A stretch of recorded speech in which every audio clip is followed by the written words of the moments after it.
What's up, everyone? Nick from Comic Culture here. We're continuing our Mirage run of TMNT. We're on issue number 6 right now. First print right here underneath the microscope. Let's take a look at that splash page for the cover right here. Incredible, incredible stuff. So you can actually listen to Peter Laird and Kevin Eastman talk about the construction of this page on Cartoonist Kayfabe. It's a brilliant, brilliant conversation they've had with those two, covering the first several issues. So what was really cool about the production of this issue right here is we have an acetate top layer right here.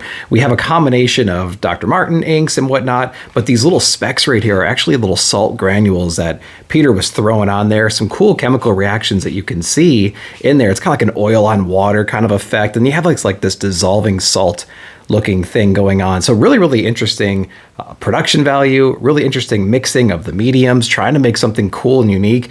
They certainly accomplished it here with this issue. 1986 Mirage Studios, unless otherwise noted, which I think is really funny that they added down there. Some cool little letter pages right here. We got some information on the pinup page, which we'll see at the very, very end. We'll also note that we're back to our standard comic format right here. So if you remember in the previous issues, the Turtles have teamed up with Dr. Honeycutt, Fugitoid. So they've teamed up with him. They got abducted by the Triceratons. They're actually on their way to their planet. You know, Honeycutt is a professor. He is very into the scientific methodology. He's into all sorts of stuff. So he can't help but be intrigued as to what he's seeing. And good Lord, look at this opening splash page right here, showcasing like not only how vast the Triceratons empire is, but all the technology and how mobile it is as well. We kind of have a center base right here. We have all these other little satellite ships and whatnot that just dock in. So like right away, we have an amazing shot of exactly what Peter Laird can do and what was in his mind. Just brilliant, brilliant work here. He was also saying in an interview that all these little tight spaces right here, all these little buildings and whatnot that we're going to see in subsequent pages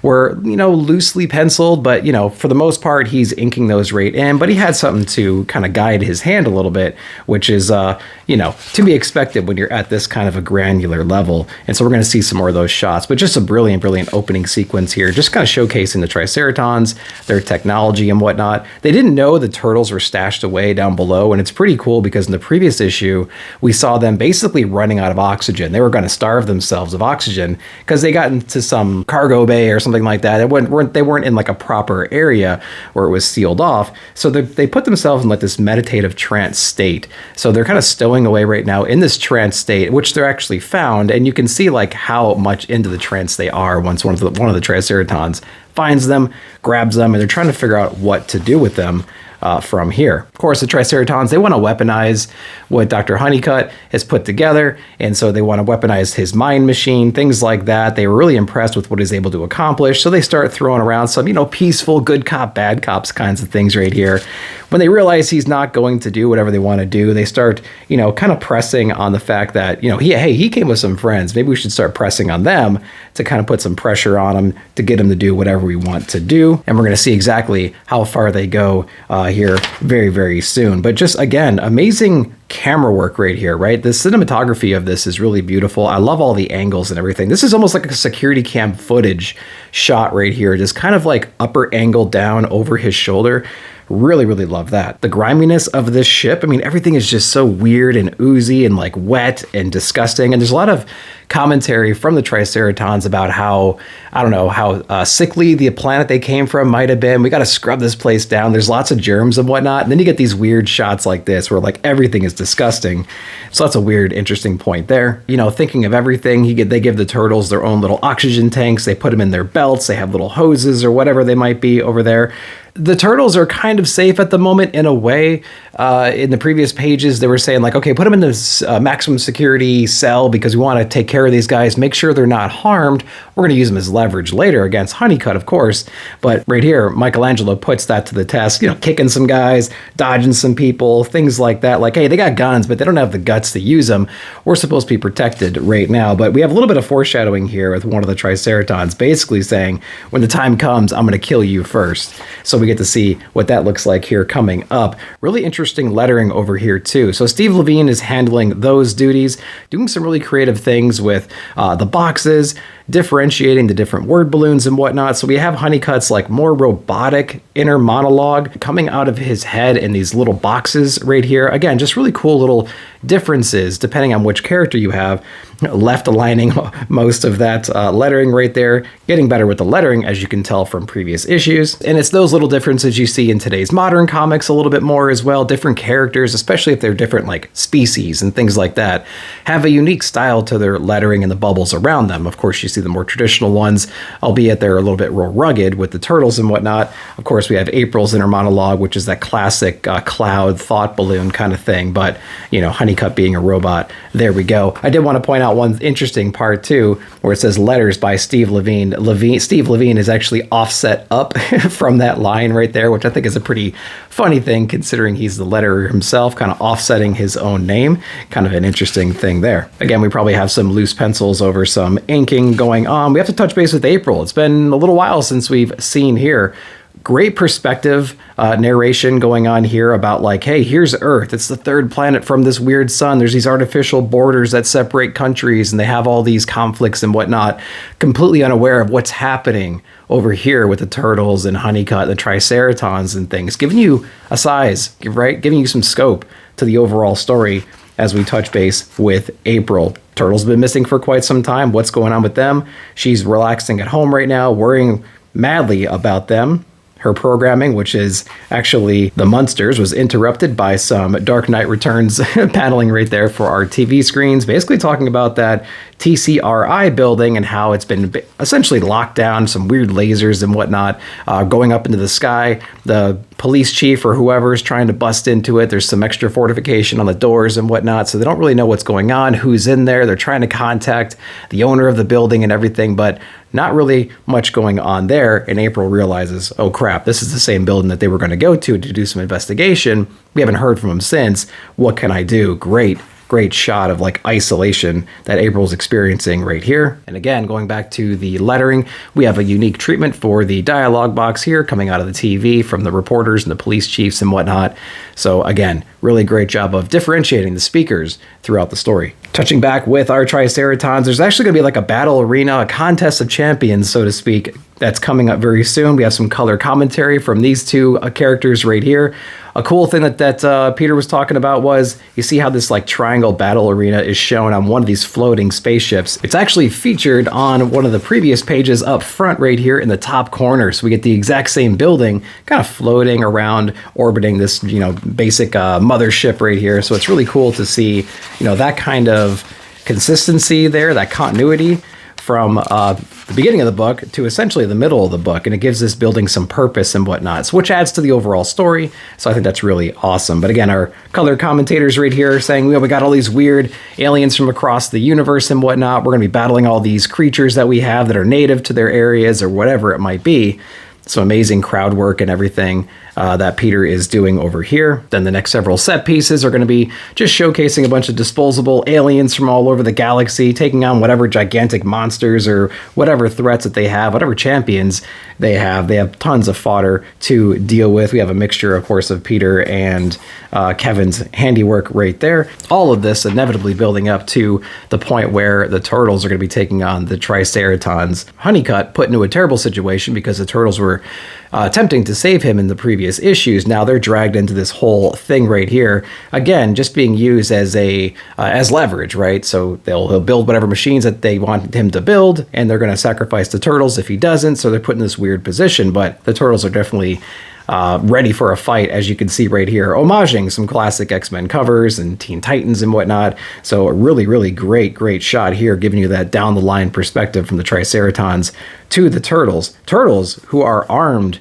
which we're going to see here coming up in the next pages. Everyone is ready for battle. And this is an area where you can really let loose, because the turtles are fighting aliens, you know what I mean? If these were humans, they probably couldn't get away with some of the things that they were getting away with, although Comics Code Authority wasn't really imposing their will over here in Mirage Studios, and we're going to see a little bit more of that here coming up very soon. Basically giving Kevin and Peter a lot of free will, obviously, to do whatever kind of story they want to do.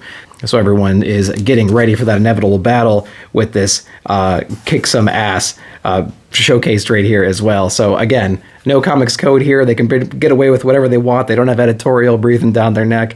And this must have meant so much to those kids, you know, picking up these books in the playground, sharing those stories and everything. Really interesting work right here as we are jumping right into the battle. These next several pages are just nonstop craziness, all orchestrated by Kevin Eastman. He had a great sense of movement and kinetic energy and whatnot. And so you just get these amazing, like kung fu style pages, just panel after panel, no fluff, no thought bubbles, no narration or anything like that, no little quips being thrown around. You just get some amazing work. Starting over here with Leonardo taking on a Triceraton with a very familiar little weapon right here, where it's kind of like spiked brass knuckles with a side blade and a sword.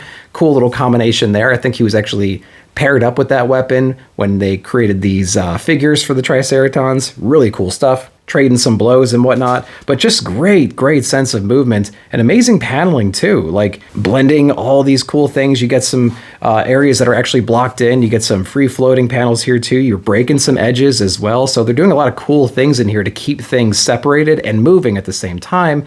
And your eye knows exactly where to go, despite the kind of the craziness of the orientation here, giving you like the proper speed lines and whatnot, just showcasing the energy and the movement. So doing a great job there. And we're kind of trading off right now. We had Leonardo, now we're going over to Donatello, showcasing the strength of the bow staff in general as well. And again, you can feel that movement, those swishes, the bow staff, whatever this weapon is that he's throwing around. It's kind of like a weird shovel with like a big ball end to it, who knows?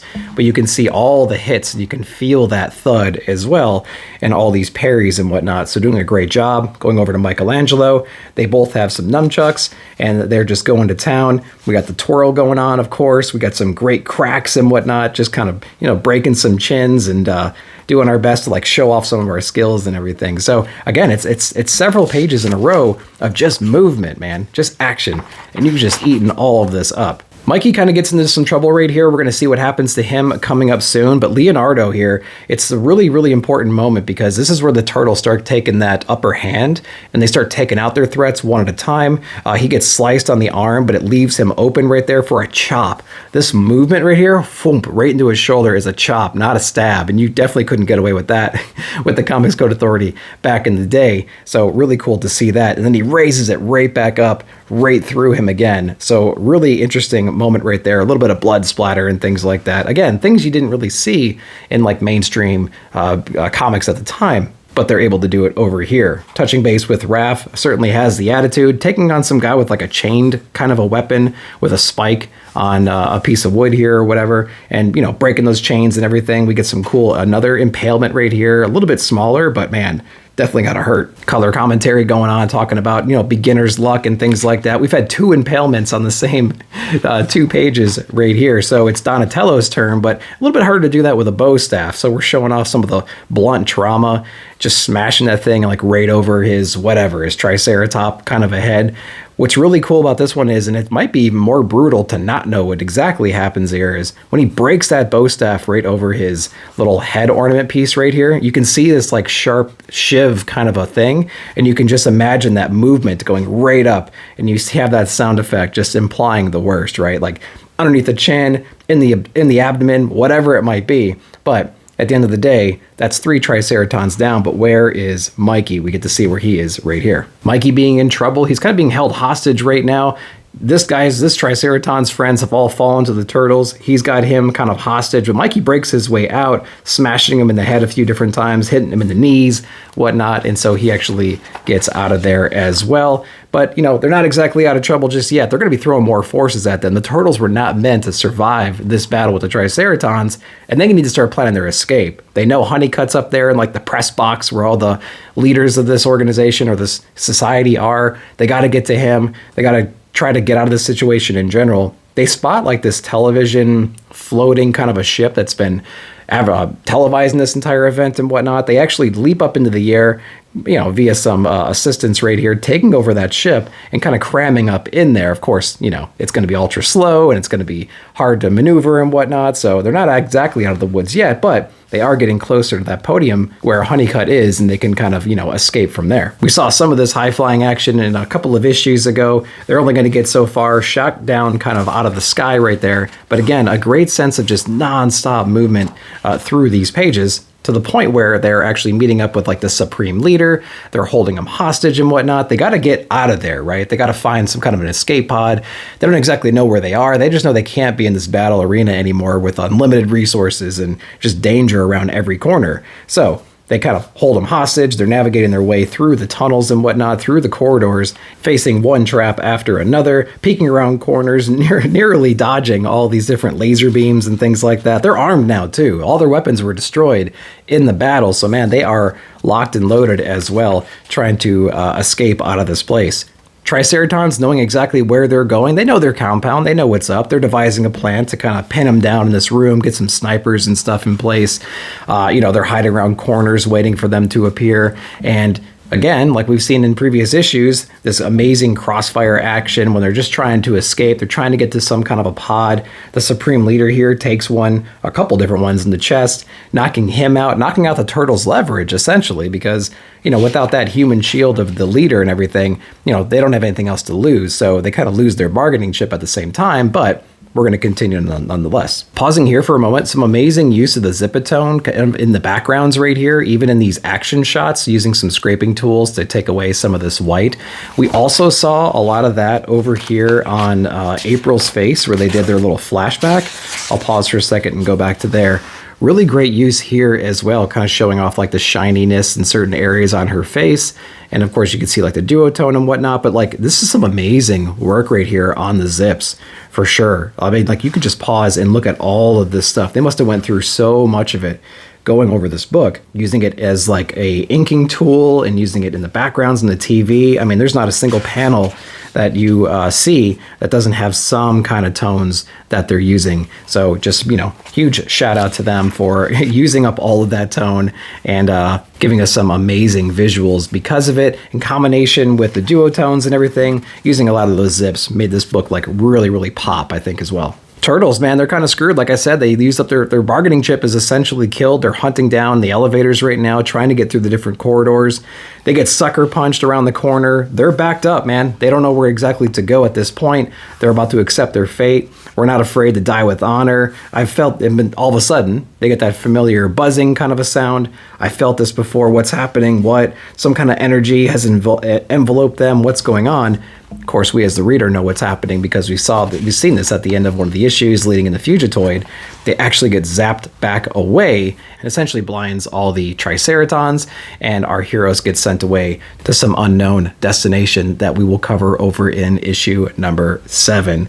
Guys, what an amazing, amazing issue. Again, the speed of this issue, how fluid it is. They don't need a bunch of dialogue to tell you what's happening in the fight scenes. We get some classic shots of like other X-Men covers and other little tropes that they used back in the day. Here's a great like fade away, light line work, no duo shades, no tones or anything like that. It gives you a great sense of what's happening. Of course, they used that technique earlier as well. Amazing use of the Zipatones, like I mentioned before. Some crazy, crazy line work, amazing characters. A lot of great fodder in this book, so you can like ramp up the threat of this entire issue. We get these huge battles, guys just chopping each other apart, and you get these cool scenes here where like the cleanup crews are just like throwing bodies, and you have all these dismembered people that they're dealing with, getting ready for the next battle, which is right here. So, man, what a great, great story this issue is. Some of the back matter is really interesting too. Of course, we had that pinup that we talked about before. Again, that was featured in the letters page, so you can see who that was. We get some other creators that were joining the Mirage Studios and working with the guys back then as well. And we get this Kirby petition in here too. So you can see this whole article here about the creator rights with Jack Kirby. There's a petition right here that you can send back to the Comics Journal. Really important to the guys that this was included. They can get their name out there. They can get some creator rights back to these creators, specifically against Marvel as well. We get some Primetime Tales as well, #1. We get some cool things like that. And I believe we had some of the little die-cast figures that you can send away for. Peter having to hand draw these because they didn't have any images at the time. And yeah, also teaming up with Cerebus and all sorts of cool stuff coming down the pipe with Turtles. This is about the time where things really started to kick off. Man, they started getting their toy deals and all this other stuff shortly after this. Like I said, they're going to get some Cerebus action in here soon. Corbin is going to be doing some stuff in the upcoming issues. There's going to be some full color stories as well very, very soon. So a lot of things are happening for the guys during this time, 1986. Towards the end of that, leading into 87, issue number 6 of TMNT, The Mirage Run. Hope you guys enjoyed that one. If you did, let me know down below. What were your thoughts? Were you reading this book back in the day? So what was the playground chatter, guys? I want to know about it down below in the comments. Thank you very much for watching. Like, subscribe, share, hit that bell notification to be alerted whenever I put out new videos. Thanks again. We'll see you in the comments.